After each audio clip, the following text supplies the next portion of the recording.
Hello à toutes et à tous, salut les amis, j'espère que vous allez bien, bienvenue sur votre chaîne de News Gaming. Aujourd'hui pour un épisode assez intéressant, alors il y a encore des petites révélations concernant la FTC, on va parler aussi de la future console de Nintendo, possiblement Switch 2, ce qui se passe autour de Starfield qui part littéralement dans les étoiles. Bienvenue à tous, on commence tout de suite l'épisode 145 des News Gaming les amis, c'est parti.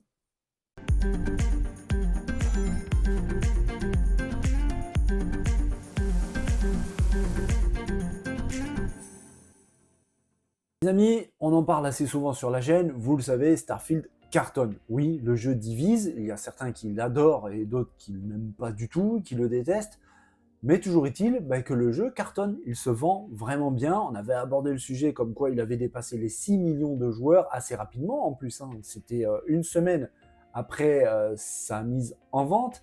Et quand je dis mise en vente, c'est assez relatif, parce que vous savez, le jeu est disponible sur le Xbox Game Pass, donc virtuellement de manière un peu gratuite, même si on paye l'abonnement, c'est dilué dans tous les jeux qu'il y a dans le Game Pass, donc on a accès à Starfield de manière beaucoup moins impactante au niveau du prix, et ça pourrait se ressentir au niveau des ventes. Eh bien, on va voir ensemble que finalement, c'est peut-être pas vraiment le cas, parce qu'il y a déjà des données concernant les ventes européennes. Il faut savoir qu'au top 10 des jeux les plus vendus en Europe dans la semaine qui s'est terminée au 10 septembre dernier, ces ventes incluent le digital et le physique, et bien Starfield, il est numéro 1. Oui, Starfield est numéro 1 devant par exemple GTA 5 qui est quatrième. Alors oui, GTA 5 a 10 ans, mais tout de même, Starfield qui est tant décrié, qui est tant critiqué, mais aussi tant adoré par une frange aussi de joueurs, eh bien, se vante en tout de même plutôt pas mal, parce qu'il est premier des 10 jeux les plus vendus la semaine qui se termine le 10 septembre dernier. Et si on va un petit peu plus loin, le top 10 des meilleurs lancements de l'année, il y a eu par exemple Hogwarts Legacy qui est toujours premier, qui a absolument écrasé la concurrence, Diablo 4 deuxième, Tears of the Kingdom, le méga hit de Nintendo qui est en troisième place, des top 10 des 10 meilleurs lancements de l'année. En quatrième place, et ça c'est une jolie surprise, hein, Star Wars Jedi Survivor, qui a fait couler beaucoup d'encre lui aussi, mais tout de même. Et cinquième, Starfield. Oui, Starfield qui est devant Resident Evil 4, devant Final Fantasy XVI, tout de même, excusez du peu. Bien, c'est une belle réussite aussi, parce que quand on parle des meilleurs lancements de l'année, je rappelle qu'on est déjà au mois de septembre. En fait, on est plus proche de la fin de l'année qu'à son début. Donc un jeu qui se hisse déjà à la 5e position des meilleures ventes de cette année alors qu'on débute le deuxième semestre, c'est pas anodin. Ça prouve bien que le jeu plaît. Ça veut dire que le jeu attise la curiosité et oui, ça marche bien, ça marche bien. Et j'ai toujours dit, hein, j'ai pas d'affinité particulière pour tel ou tel constructeur, pour tel ou tel développeur, mais c'est une bonne nouvelle pour Xbox, comme une bonne nouvelle pour Bethesda. On le sait, il y a des gens qui travaillent sur le jeu, donc des familles derrière. Si le jeu vraiment fonctionne et se vend bien, c'est très très bien pour tout le monde parce qu'on le sait, hein, Xbox a traversé des périodes un petit peu difficiles. On se souvient de Redfall, par exemple, qui a été un four total. Derrière, on peut imaginer les situations un petit peu compliquées que ça peut entraîner. Là, maintenant, Starfield qui redonne des couleurs au studio Xbox, je trouve ça particulièrement bien. Après, que le jeu soit vraiment bon, apprécié par certains joueurs ou pas, ça, c'est une autre histoire, les goûts et les couleurs. Vous savez, c'est chacun sa propre perception de tout ça, le gameplay, le graphisme, l'animation, bref, tout ça c'est très subjectif. En tout cas, il plaît à beaucoup de monde. La preuve en est, cinquième des meilleurs lancements de l'année, premier pour les ventes européennes dans la semaine, en gros la semaine dernière. Je trouve ça vraiment excellent. Bravo à Bethesda, tout simplement.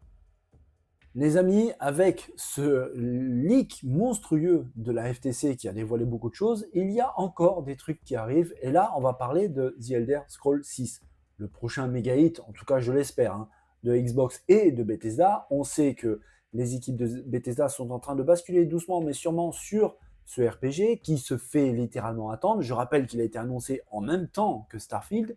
Starfield a pris toutes les ressources techniques et humaines pour son développement. Le jeu est sorti, ça se passe plutôt bien, il y a des équipes qui restent dessus pour assurer le SAV, pour aussi travailler sur le contenu additionnel. Mais le gros des forces est en train de basculer sur la reprise du développement de The Elder Scrolls 6. Et on apprend avec donc les déclarations fracassantes de la FTC. D'ailleurs, j'ai vraiment une énorme curiosité de voir comment vont évoluer les relations entre Microsoft et la FTC dans un avenir assez proche. Je suis très curieux d'en savoir plus, on verra.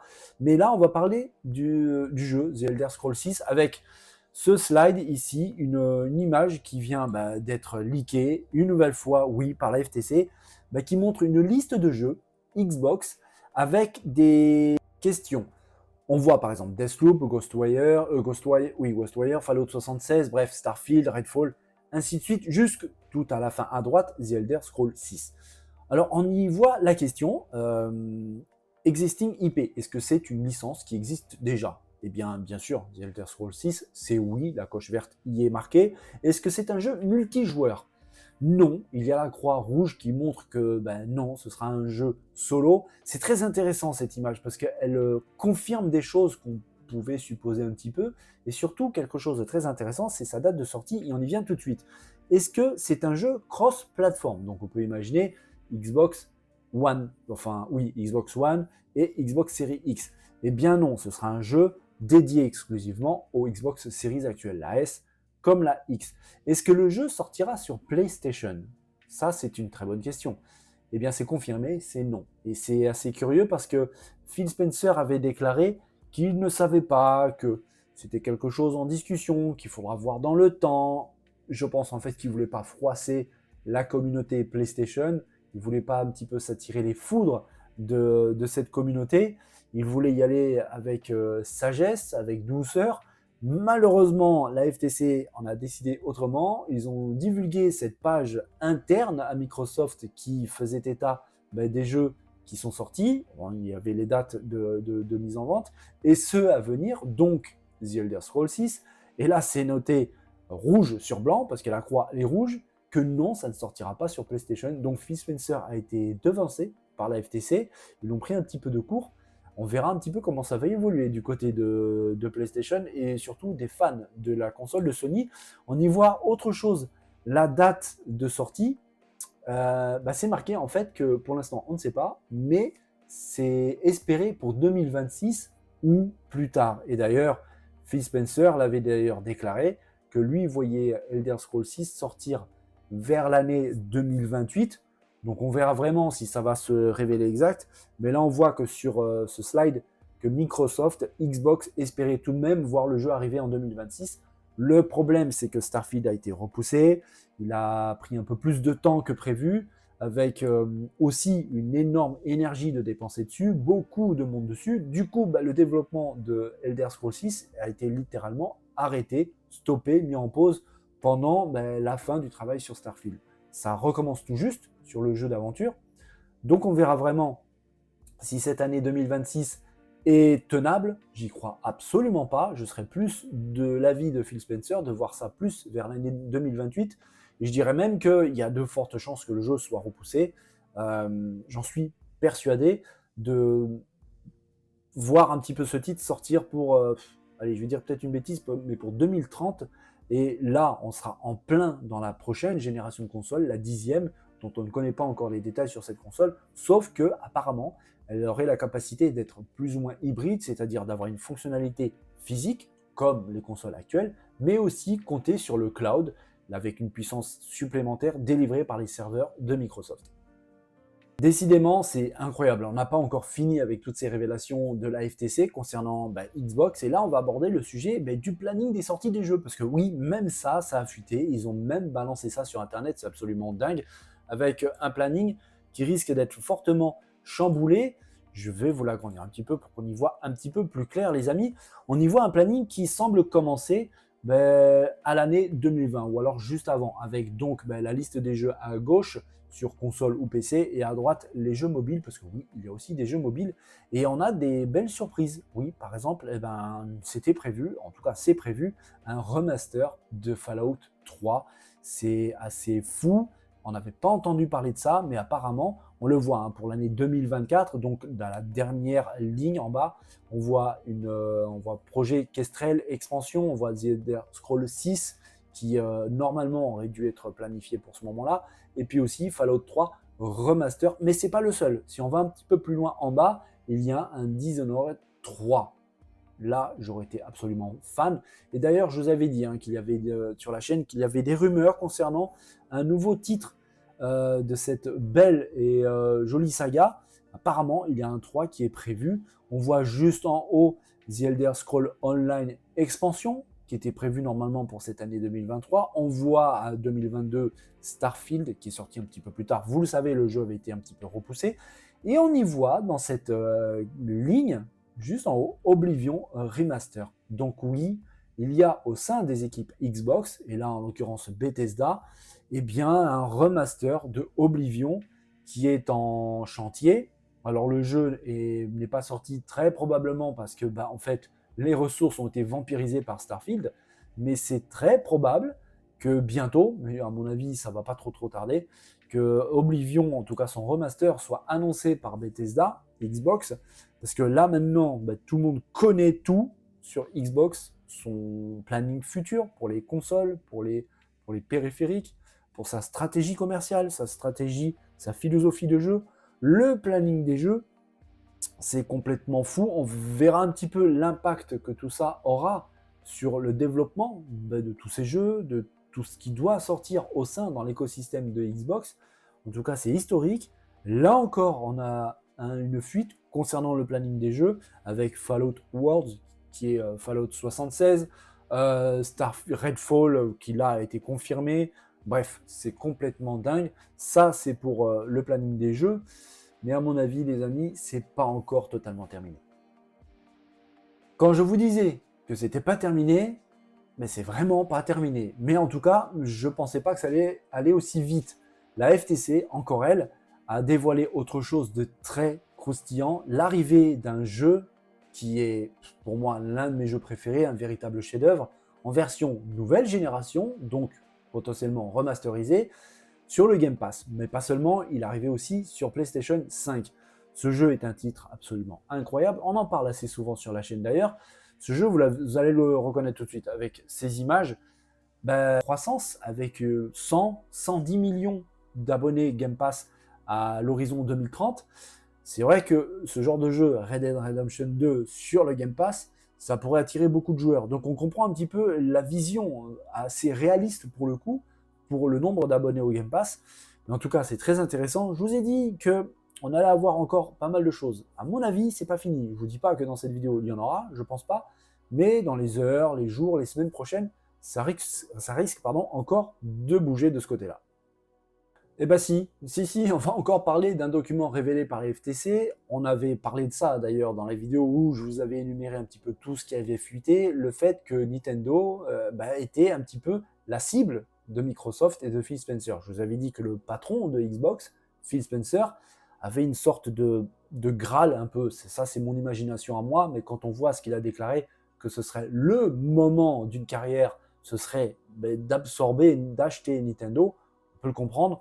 En tant que constructeur historique du jeu vidéo, franchement, ça fait pas mal. Sur une carte de visite, sur un CV, j'ai acheté Nintendo.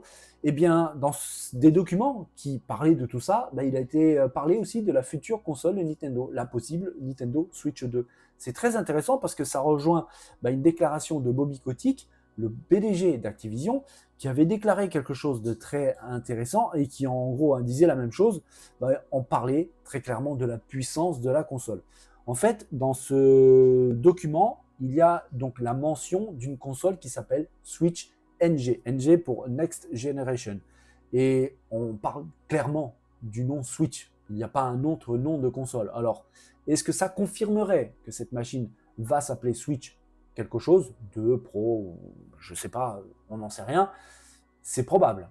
C'est vraiment très très probable. Et en fait, ce document dit, et je cite, compte tenu de l'alignement plus étroit sur les plateformes de 8e génération en termes de performance et de nos offres précédentes sur PS4 et Xbox One, il est raisonnable de supposer que nous pourrions également créer quelque chose de convaincant sur la Switch NG. Il serait utile d'obtenir un accès rapide au prototype et de le prouver le plus tôt possible. Ça a été donc déclaré par Activision, c'est ce qui vient d'être révélé par la FTC, Et ça rejoint parfaitement ce que avait dit à l'époque le PDG de Activision, Bobby Kotick, qui avait déclaré que la future console de Nintendo aurait une puissance équivalente à une PS4, à une Xbox One. Maintenant, on avait vu récemment, et je vous l'avais dit sur la chaîne, que apparemment une future console de Nintendo aurait des performances qui se rapprochent très fortement de la PS5. Et là, il y a une petite subtilité, les amis, parce que on parle de puissance équivalente à une PS4 et Xbox One, et de performance équivalente à une PS5. Puissance-performance, c'est pas vraiment la même chose. Je vous ai dit, la console a été présentée à certains développeurs, à certains journalistes, lors de la Gamescom, la fête du jeu vidéo, en Allemagne à Cologne, qui vient de se passer. Les personnes qui ont eu la chance de voir le produit ont été assez impressionnées par la machine qui faisait tourner Breath of the Wild, Zelda Breath of the Wild, en 4K 60 fps, sans aucun temps de chargement. Mais toujours plus fort, elle faisait tourner aussi la démo Matrix Awakens, la célèbre démo qui avait été créée et utilisée par Epic Games pour montrer les capacités de son moteur graphique, l'Unreal Engine 5. Très impressionnant, et surtout, c'est que ce qui a été relaté, c'est que la démo de Matrix sur cette future console de Nintendo avait était de l'équivalent de ce qui avait été présenté sur PS5. Donc en termes de performance, on est à peu près pareil. Comment est-ce que ça pourrait être possible qu'une console aurait la puissance d'une PS4, d'une Xbox One, et pourtant, à l'écran, dans les faits, montre quelque chose équivalent à une PS5 et donc à une Xbox Series X. En fait, c'est assez simple à comprendre. C'est un véritable tour de force de Nintendo et c'est même très malin. Ça permet d'avoir une machine un peu moins chère avec des performances très très élevées. Vous le savez, la prochaine console de Nintendo, peut-être la Nintendo Switch 2, sera équipée d'un processeur Nvidia. Et ce très célèbre fabricant de cartes graphiques, de processeurs, une technologie, c'est le DLSS, qui permet de booster, je le schématise très vaguement, de booster les performances virtuellement. Avec un même processeur, on fait mieux. C'est aussi simple que ça. Du coup, on a une puissance brute qui est équivalente à une PS4, à une Xbox One, mais grâce à ce DLSS qui est permis par les processeurs de Nvidia, il y a un suréchantillonnage au niveau des images, des fréquences, de plein de choses qui est aussi géré par l'intelligence artificielle. On arrive à un résultat qui est équivalent à une PS5 ou une Xbox Series X. C'est très malin. Ça veut dire qu'on n'est pas obligé d'avoir un processeur avec une gravure la plus fine possible, donc plus cher, donc une console plus chère, plus difficile à produire, et ça permet d'avoir au final, dans les magasins, dans les boutiques, une console au prix assez raisonnable, mais qui propose des performances finales, un rendu final en termes de rendu à l'écran, plutôt très bon. Quand on sait que la console donc gère le moteur graphique Unreal Engine 5, qui demande quand même pas mal de puissance, qu'elle est capable de gérer le ray tracing, c'est ce qui a été déclaré. Quand on sait que les journalistes d'Eurogamer et certains développeurs ont déclaré que cette démo de Matrix Awakens était du même niveau que sur PS5, voire même sur certains aspects encore meilleurs, ça augure du bon, franchement, j'ai vraiment hâte d'en savoir plus. Là, cette déclaration d'Activision qui demande d'avoir rapidement le prototype du kit de développement pour pouvoir commencer à travailler dessus et arriver à quelque chose de concret, ça prouve qu'ils sont aussi très intéressés et qu'ils sont confiants sur les possibilités de cette machine. Moi, j'ai plutôt confiance en Nintendo. On a été plus ou moins éconduit par le passé parce qu'on entend toujours beaucoup de rumeurs sur les machines et puis on se retrouve avec des trucs très limités techniquement. Ça ne veut pas dire que ça cartonne pas, hein. Les ventes de la Wii par exemple ou de la Switch actuelle le prouvent très très clairement. Nintendo avait vu juste. Mais en termes de puissance, on n'y est pas du tout. Maintenant, si Nintendo a envie de continuer sur l'originalité qu'a proposé la Switch actuelle, mais qui a envie de transposer ça avec beaucoup plus de puissance, ça risque d'être plutôt intéressant. Voilà les amis, c'est tout pour cette vidéo. J'espère vraiment qu'elle vous a plu. Je pense que ça se voit. J'adore toujours autant préparer et partager tout ça avec vous. Débattre, échanger sur notre passion commune, le jeu vidéo, c'est toujours un vrai plaisir. Et on voit en ce moment que ça bouge vraiment très très vite. C'est même terrifiant la vitesse à laquelle ça bouge avec toutes ces révélations de la FTC. On n'imaginait peut-être pas autant tout ce qui se passe dans notre dos. Nous, on voit les jeux une fois finis. On voit un peu les ligues, deux, trois choses. Mais là, en ce moment, c'est vraiment une dinguerie. Les amis, j'espère que cette vidéo vous a plu. N'hésitez pas à vous abonner si vous n'êtes pas encore abonner à la chaîne. Vous êtes au bon endroit pour avoir des belles news fraîches et de qualité. En attendant, je vous souhaite à tous une belle et bonne journée. Profitez bien, prenez soin de vous. N'oubliez pas de vous amuser. Je vous dis à très vite sur la chaîne pour le retour des news gaming, les amis. Bonne journée à tous. Bye bye.